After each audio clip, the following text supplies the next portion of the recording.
Hey everyone, Anthony Fantano here, internet's busiest music nerd. Hope you're doing well. And it is time for a track review of the brand new posthumous single from Lil Peep, Cry Alone. It has been formally announced that Peep has a posthumous album on the way, Come Over When You're Sober Part 2. That's dropping in November, toward the start of the month. Now, you guys know from my recent track review of that cut that he had teamed up on with XXXTentacion. And the reason that I say teamed up is because obviously neither of them were alive when the song was eventually finished and released. So if either artist really wanted to make any kind of alterations to the track past what they had already contributed, who knows?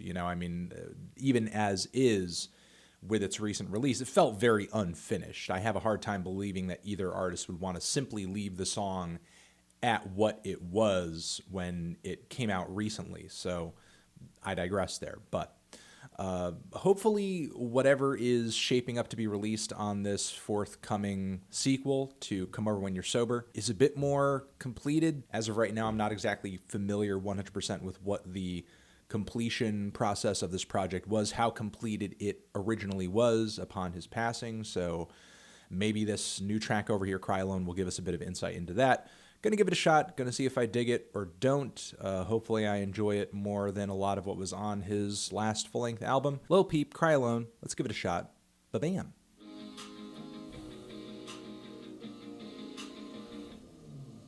Okay.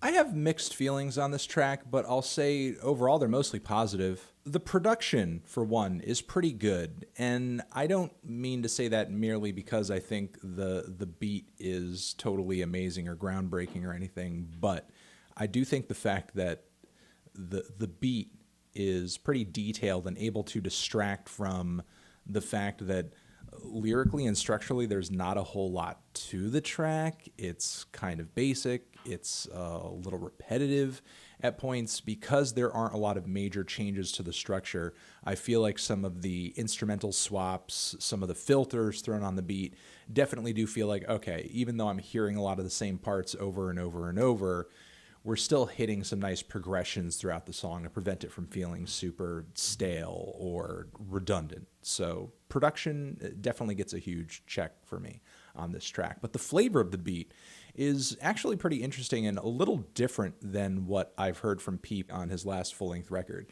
I mean, I think people could very easily and rightfully couch Come Over When You're Sober Part 1 as being in this overall emo rap trend. But there's actually something particularly grungy about the guitar tones on this track, because we are talking about a trap instrumental with some guitars weaved in and with some spacey vocal effects here and there.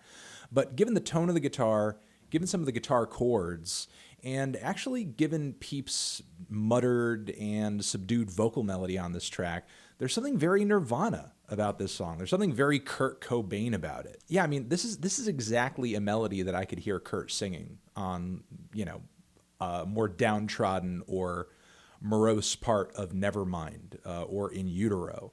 However, I feel like Nirvana or Kurt would have really kind of added another part to the track. And really that's what I think the song is ultimately missing. Even though the lyrics and the vocal melody are simple, I do like the sense of intense loneliness and bitterness and hatred coming out of the lyrics. I mean, it does definitely feel very potent and it is kind of compelling. Also, some of the lyrics on this thing about him essentially wanting to burn down his school or put his haters or his doubters in an awkward position, telling them, oh, look at me now, certainly does have a chilling and a kind of bittersweet element to it for very obvious reasons.